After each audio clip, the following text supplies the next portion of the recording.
Hello, Culture Matters podcast. Wow, am I excited for today? It's why I picked a quote ideal for this episode. Here it is. If you're going through hell, keep going. Winston Churchill. Winston Churchill, a good friend of mine, good friend of the Culture Matters podcast, is our guest today. You know him if you're smart. John Swartz, founded his business almost over 2 decades ago. I think at this point, he's graced us with his presence in the real estate community. He shakes hands, he kisses babies, he helps the deals happen. Frankly, there's been a million realtors I heard recently in the business, and they predict, they predicted about half of them leaving the business. I can promise you that the smart percentage that are staying are looking to work with people like John, and he'll be one of the ones that stays in the business and helps people succeed. He's a winner. Thanks for coming back to the show. And I'd love your thoughts on this quote. If you're going through hell, keep going. Well, thanks for having me again, Jay. And always appreciate doing these.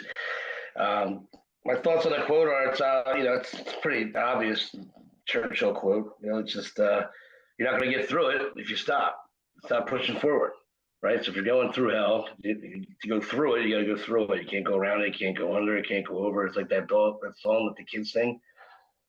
The little monkey playing in a tree. You can't go over it, can't go under it. I think of that because Jack used to sing that all day.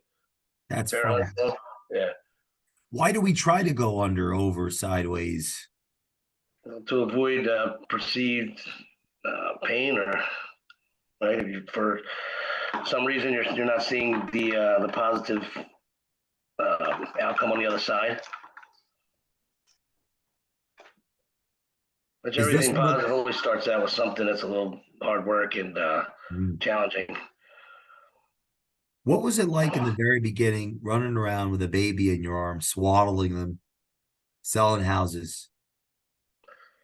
For me, it was actually great because I was coming from a business that was really tough in a tough area, and I just seemed to have every challenge thrown at me in that business. It was just like, and it wasn't making any money.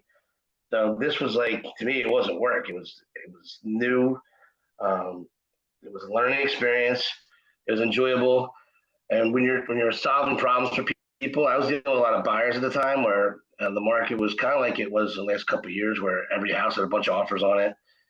And I enjoyed selling myself to the agents to try to get my offer accepted. I enjoyed helping people get in their homes. And my first got into business, I said to myself, who's not getting help right now? Like who needs an agent right now? Who needs help that's not getting help? So because the market was good, so the agents that were experienced and stuff were selling, to their past clients, bigger, more expensive homes. So, and they didn't want to run buyers because it was a lot of work and, a lot more work than it was payoff, but to me it was new and exciting. So I didn't mind doing the things that the other people didn't want to do at the time. And I enjoyed it because it was, like I said, it was challenging. I would sell a house and then the commission would be like $3,000, and like it doesn't feel like work back then. When I'm used to I'm trying to make 1,000 a week at my other, and working 70 hours a week, beat my head against the wall to do it.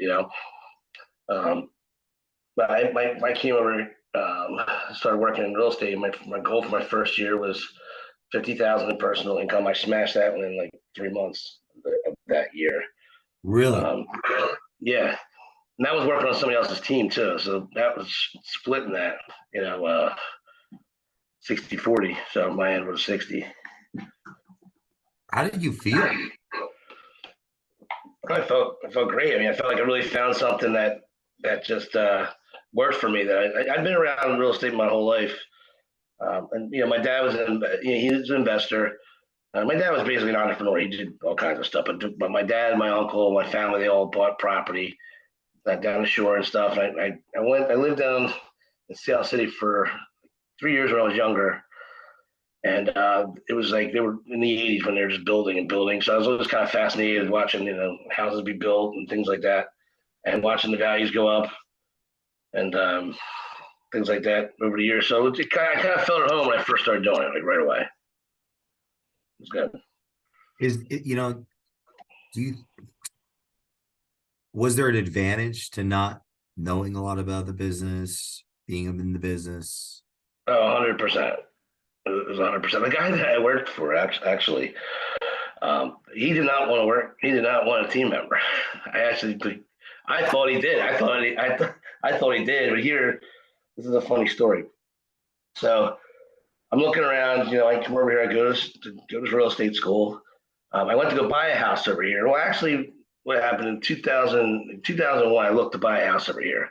And the agent, and it was a new construction development, and they kept saying, "Oh, the price." They kept trying to tell me, you gotta act now. The price is going to go up. The price is going to go up. And eventually, they're going to be this. And eventually, they're going to be that." I'm like, "Yeah, yeah, whatever." So I go back 6 months later to go look at that house again, and they did. They went up. I'm like, "Son of a bitch." Right. So I'm watching them go out. I'm looking at houses being sold. I'm like, I could do this. I could definitely do this. So I went to real estate school over here in New Jersey. I knew I wanted to move here. And after I bought my house, the agent that I worked with just seemed like he was cool. Had a lot of things going on. I'm looking at their office across the street. I went to it was a smaller office, had their own real estate school, and across the street was a Remax office. And I'm like, and up and down the whole Black Horse Pike were all real estate offices at the time. I mean, every franchise you could think of was right along that road. And I was like, that Remax parking lot's got Jaguar, Mercedes in it, and things like that. I think I want to go work there. So I go to the guy that sold me the house. Now, lo and behold, in the middle of this, my friend is buying a house from him also. Wow. And the one he's buying, I didn't know this at the time. My friend's having a hard time getting approved, so it keeps getting extended, all this stuff.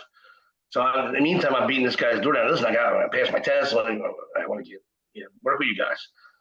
And he's like, well, he keeps like kind of, well, yeah, no problem. He's kind of like blowing me off, but he's thinking I'll just quit and go somewhere else, probably, because he didn't want a team member. So I go in, I sign on, I end up, he has a meeting with me. He's like, look, it costs us every month at Remax if you don't sell a house. It was $500 a month. I said, well, look, I'll cover that every month. I'll pay that for that. All right, fine. So I gave him really nothing, no lose situation. And then right away I started doing well, and then everything was gone. But so at the time I didn't know this. He was being sued. He was sued over that house with another transaction. He owned it now. He bought the house out at a lawsuit to settle it. So the reason why he was stringing me along was because he was afraid I get my friend in there and go sell him another house once I get my license. And he needed to sell that place. So I found all that out afterwards. But he was a good guy. I learned under him. I did well right away. But like I said, and I was able to get things going right away. And then I went on my own like a couple months later. I started in January. I went on my own in September. What are some of the behaviors that are needed to succeed at that high level that quickly in a business in the start of the real estate? I think mostly it's just put the work in and learning about people, understanding people, look at everything through their point of view, try to figure out what they really want, because rarely what's one of your mottos or your core values at culture matters is what? Listen to what's unsaid. Yeah. Right. So sometimes they say, hey, I want to live in this area. I'm like, why do you want to live in that area? Because everybody's doing everything the same way, right? So if somebody says they want to live in Washington Township, why do they want to live in Washington Township? You ask those questions and find out, because every other realtor showed them already in Washington Township. There's nothing there. There's no miracle. But maybe I can talk them into other townships nearby if they fit their needs. So why do you want to go to Washington Township? Is it the schools? No, I don't have any kids. I don't want any kids. All right. Well, then now, so why is it? It's closer to here. It's closer to my mom. Well, what if I found a place even closer, right next door? They just don't know the areas or whatever. So I tried to find out what was different. I could do differently to try to get them into house by listening to them and just trying to understand what their real needs were versus what they would just say. How do you catch yourself from falling into just talking about what you do and how you do it versus learning what their needs are? Uh, just just like I said, be paying attention. Just need like when I was in the city working there, people would try to pass bad checks on us. We do all that, so you have to kind of like look at everything like an investigator, almost. Wow. And time is money. So like when you're going out showing houses, you can't just go take anybody out. You got to know, are they for real? What's the issue?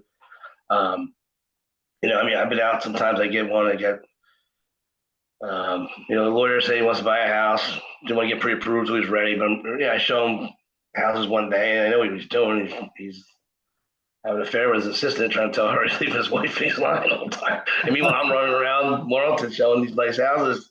This girl, like, she's all giddy, but they weren't real. Holy cow, that's Yeah. a scenario. Oh, and there's other ones too. People are like, I just wants to make his wife happy. He's not moving. He's not, like but wants to see a bunch of houses. You get stuff like that all the time. It's a charade. Yeah. Oh yeah, 100% sometimes.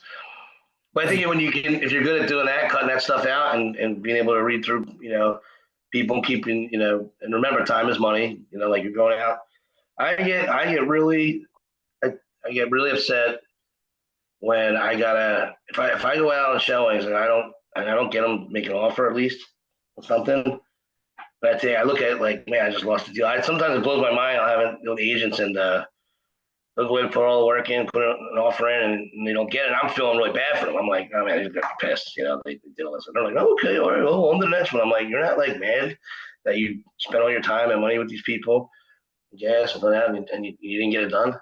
I get like, I get mad at myself. Like, what did I do? How did I miss this? What things like that. Just taking, I hold myself accountable for that stuff. How important would you say is sense of urgency? Oh, it's top of the list. Top of the list. We used to get contracts signed in person. If you put an offer in today, it got signed. I mean, we went right away to sign those things immediately. Went to the other agent's office, dropped it off at their office, no matter whether it was Sunday, whatever, Sunday night. I can't tell you how many contracts I dropped off 10, 11 o'clock at night to people. Really? Oh, yeah. Yeah, because right away you wanted to get in there and get it signed before, because it's not official till it's signed, obviously. So you did all the other hard work. You got out there, you showed it, spent your gas money, spent your time away from your family. Now you got to get it done. Now you got to lock it up before somebody else does. And that's at the very beginning. I did that on every deal. As you get more, more known and things like that, and you have relationships with the other agents, still like, yeah, do it tomorrow. Don't worry about it. I'm not showing it to anybody. Things like that. But it does. It is very important. Urgency is very important to get it done and get things done and right away. And your clients can tell. They know when it's urgent to you that you're fulfilling their needs. How important are the relationships of one realtor to other realtors? That's very important. It's very important. So I always hear, one thing. It's funny. I'm a Remax. I was here for pretty much my whole career. I left for 1 year at another office. But you always hear people say sometimes, "Oh, it doesn't matter the brand you're with. It doesn't matter." You never hear a Remax agent say that ever. That agent, somebody's paying for that agent every month, either the owner of the office or the agent themselves, and they can't be here and not do business. So when I get multiple offers on a property, it does make more sense to me when I see somebody who's been in business for 10 years and they're at Remax versus someone that is at a company that's taking just about anybody, and new agents. So it does matter, the relationship with the agents and that stuff, especially when you're talking about, because if you got multiple offers, you better pick the right one for your seller. If you pick one that falls apart because of something that got missed, like I just had one fell apart. I blame myself for it because I took the agent was good, a word from another person I knew, but not well enough to actually say. They said, "Oh yeah, he's a good guy. He knows what he's doing," stuff like that. And then here, the day before closing, it falls apart because the buyer lied on the loan application. He was divorced and withheld a piece of his alimony portion or whatever on and they canceled his loan on the day of closing. And fortunately, we had backups. We got it sold right away. My people, but I kind of would have investigated a little further and maybe took another offer if I had, done that research there. Which happens. You can't control what's happening on the buyer's end. We don't have access to that information. But I told the agent, I ran right. I'm like, listen, when you hear a divorce, I mean, that's a red flag. There's always a lot of issues with that. You got child support, all kinds of things that don't show up on your credit report, but will affect your loan application. So when you get a divorce or something like that, you got to make sure you get up front that everything's right. Talk to the lender, go through what are the possible pitfalls that could come up, and how are you handling them? What are you going to do if that is an issue? But yeah, the relationships are huge, especially as you go, you're longer in your career.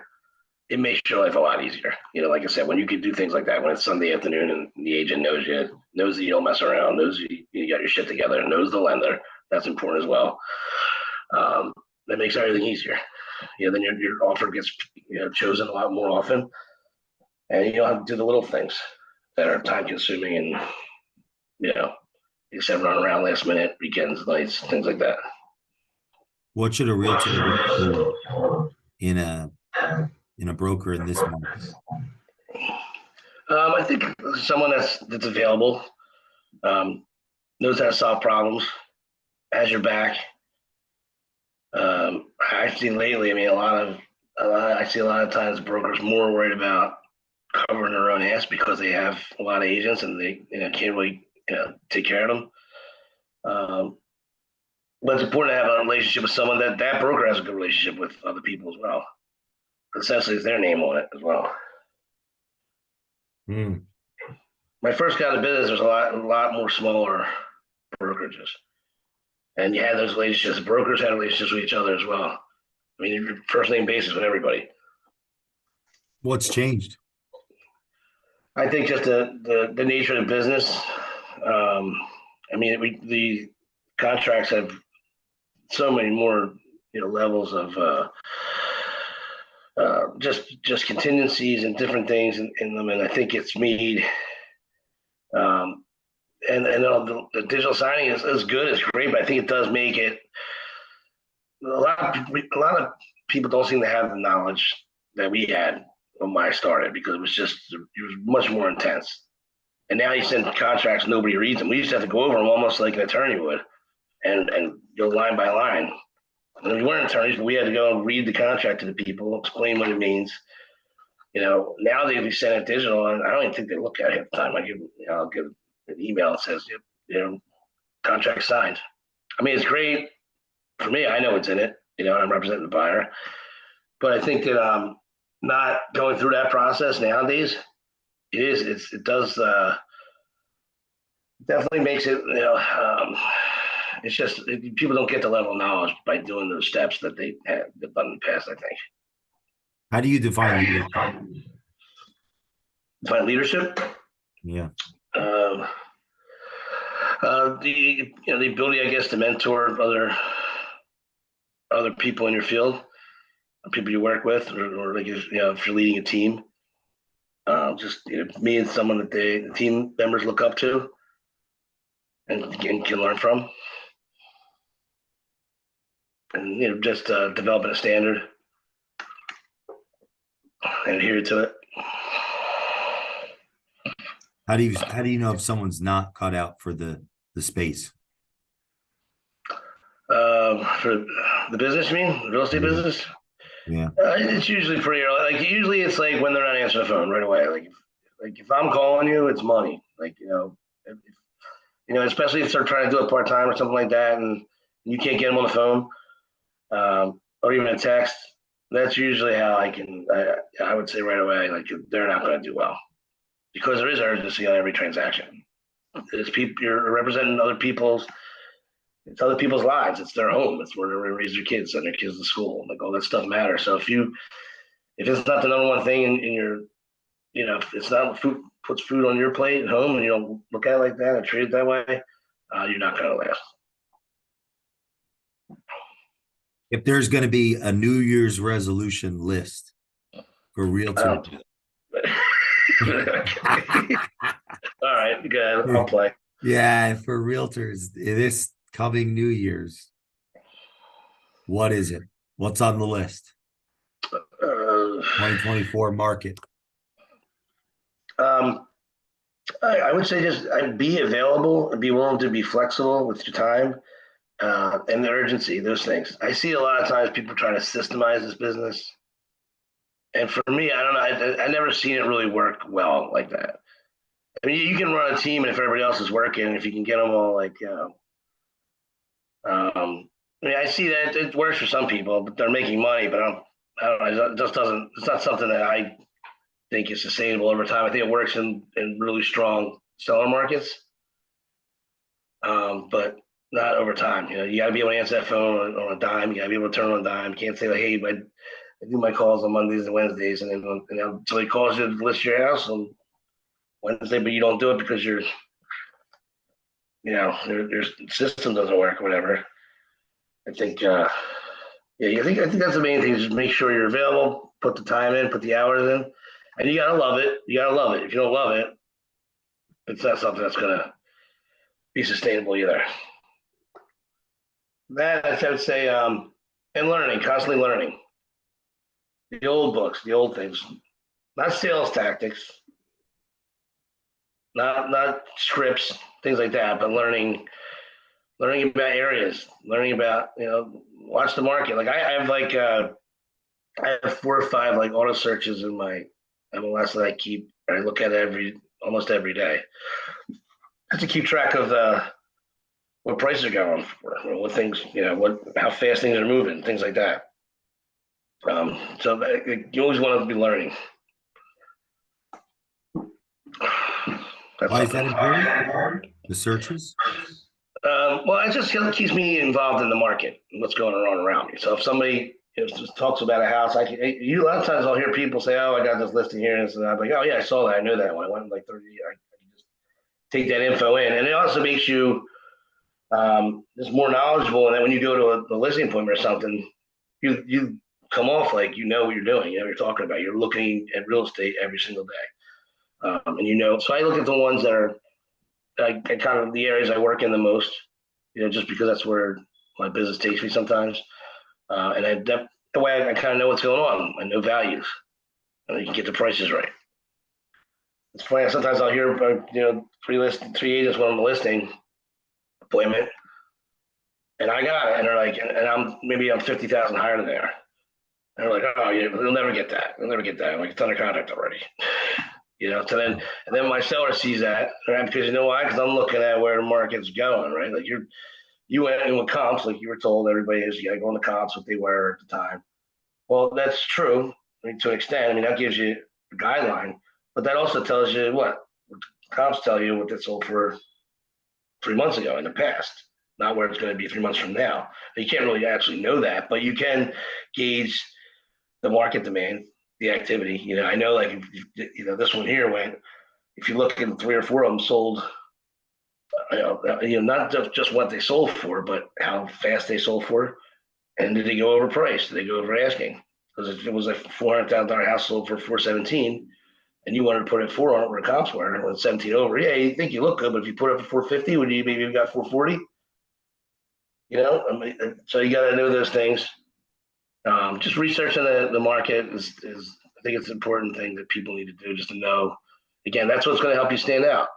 When I go on the appointment and I'll say to the agent, yeah, to the homeowner, yeah, I'm going to put my money where my mouth is. I'm spending money to market this house. I'm spending money and my time to put up higher. So I wouldn't tell you to go higher if I didn't think you'd get it. And it's good. And then you get higher comps, and then you can use those higher comps to make sure your appraisals come in on other stuff you do in the area. Can people still make money in real estate? Oh yeah, What you mean, agents? Yeah. Yeah, absolutely. Yeah, I think it's actually. I mean, it's going to get better for a lot of people. I think it's going to get better for a lot of people. The time, just because of the technology advances that have really made things, they've taken a lot of time out of the transaction. Like I just said, around running contracts, around all that stuff. That stuff is, once that's off your plate, I mean, you can take 3 or 4 hours a day. they can put more towards your sales. So you think you can make more money in the future?